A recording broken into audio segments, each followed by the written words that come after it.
Abu Kilabah. Abu Kilabah sahabat Nabi radhiyallahu anhu. Abu Kilabah radhiyallahu anhu ini orang jarang tahu ke namanya, tapi dia punya kisah yang unik. Kisahnya begini. Satu waktu ada satu orang lagi jalan musafir dari satu kota ke kota lain. Orang ini jalan pakai kuda teman-teman sekalian, sampai dia kehabisan bekal. Dia lihat di padang pasir yang luas ada satu kemah di situ, ada satu kemah. Kemah ini teman-teman sekalian, dia turun, dia masuk, dia bilang saya lihat pemandangan yang sangat memilukan. Kemah itu kosong, tidak ada makanan, tidak ada minuman, dan ada satu orang terbaring dengan punggungnya, kedua tangannya putus, kedua kakinya putus, kedua matanya buta. Orang ini cuma tergeletak. Lalu saya bilang, Assalamualaikum warahmatullahi wabarakatuh. Orang itu jawab, Waalaikumsalam warahmatullahi wabarakatuh. Lalu kemudian saya datang mendekati dia, dan saya lalu berkata pada dia, siapa anda ini? Dan apa ceritanya anda ada di padang pasir ini? Kata dia, saya salah satu hamba Allah. Kata orang yang sedang lumpuh dan matanya buta, saya salah satu hamba Allah gitu. Lalu ditanya kembali, kamu siapa? Dia bilang, saya musafir, sedang kebetulan lewat, butuh minuman dan makanan, kehabisan gitu kan. Kata orang ini, kata orang ini, Alhamdulillah, segala puji bagi Allah yang menyempurnakan nikmatnya pada saya. Ini orang lumpuh yang bilang ini, tangannya putus, kakinya putus, matanya buta. Kata orang yang datang ini bilang, wahai Tuan, apa yang membuat anda bersyukur kepada Allah? Apa yang anda syukurin? Nikmat apa yang sedang ada? Kemahnya kosong, gak ada orang, gak ada makanan, gak ada minum, lumpuh semua. Maka dia bilang, diamlah wahai anak muda. Kamu tidak tahu kalau sebenarnya nikmat Allah sangat besar pada saya. Saya bisa mengucapin kalimat saja sudah menutupi semua kekurangan saya ini. Sebuah nikmat yang tidak terhingga. Alhamdulillah atas segala hal. Orang ini bilang, saya kagum dengan orang ini. Lalu saya bilang sama dia, baiklah, ada yang bisa saya bantu? Kata orang yang pendatang ini. Dia bilang, ada anak saya laki-laki satu-satunya, selalu nemanin saya di sini. Dia merawat saya, dia memberikan minum, dia memberikan makan, dia merawat saya lah. Sekarang sudah 3 hari nggak balik-balik. Coba kamu cari di sekitar kemah ini, siapa tahu ada. Dan memang perlu kamu tahu di padang pasir ini yang hidup cuma saya sama anak saya, nggak ada orang lain. Jadi kalau ada orang kamu lihat itu berarti anak saya. Kata dia, baiklah. Dia bilang, saya keluar. Nggak jauh dari kemah itu ada jenazah manusia yang lagi dikerumuni oleh singa. Lalu saya bilang, pasti ini anaknya, tapi sudah mati, lagi dicabit-cabitin dagingnya oleh singa. Lalu saya kembali, saya bingung gimana caranya menjelaskan kepada orang ini. Dia sendiri susah, hidupnya di padang pasir sendirian, lumpuh, dan anaknya dimakan singa.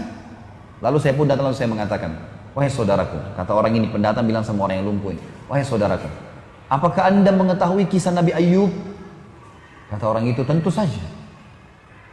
Apakah bisa anda ceritakan kepada saya sedikit tentang dia? Kata orang itu, Ayub alaihissalam, orang yang tidak bisa dinilai kesabarannya.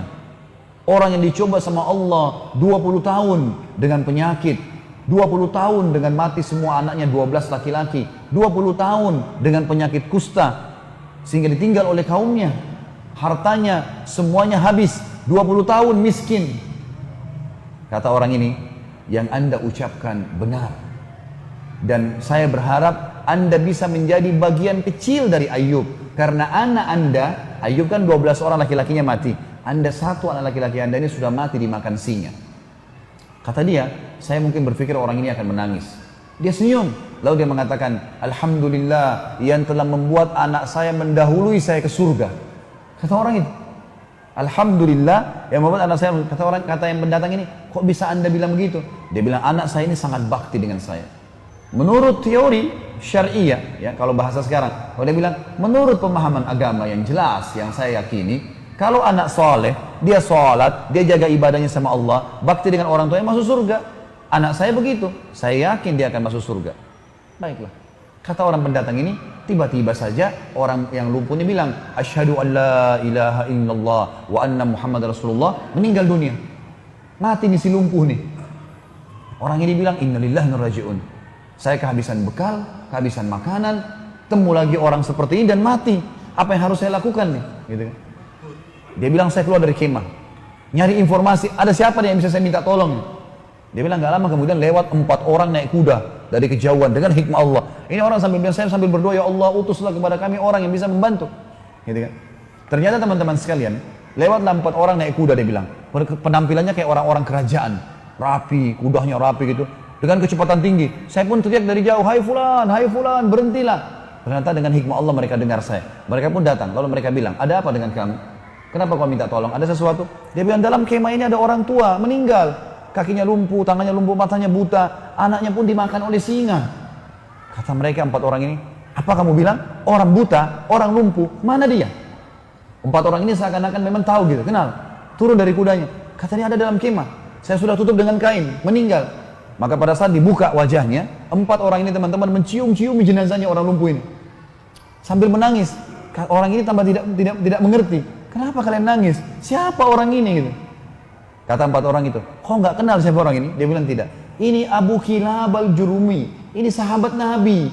Satu-satunya sahabat Nabi masih hidup sekarang, ini orangnya. Dia sudah lama kami cari karena disuruh oleh raja untuk jadi hakim. Dia larikan diri karena tidak mau jadi hakim. Dia sampai tinggal di padang pasir. Dan ini orangnya. Ini orang terkenal dengan kesolehannya. Doanya mustajab.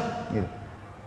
Maka anak muda ini pun menangis sambil mengatakan, Alhamdulillah yang telah mempertemukan saya dengan orang soleh ini, sehingga saya bisa melihat salah satu sahabat Nabi SAW, dan akhirnya saya bisa belajar dari dia. Tapi pelajaran kita teman-teman, bagaimana Abu Kilabah dengan kenal Tuhannya, tahu kalau cobaan dunia hanya di dunia. Kalau ada orang lahir di muka bumi teman-teman, sebagai orang beriman harus yakin ini ya. Lahir, matanya buta, tangannya dua-dua putus, kakinya dua-dua putus pun, lumpuh total, lahir di muka bumi. Ini hanya sifatnya duniawi. Pada saat dibangkitkan hari kiamat nanti, karena jasadnya akan dimakan oleh tanah. Dibangkitkan hari kiamat, nggak ada lumpuh, nggak ada cacat, fisik baru.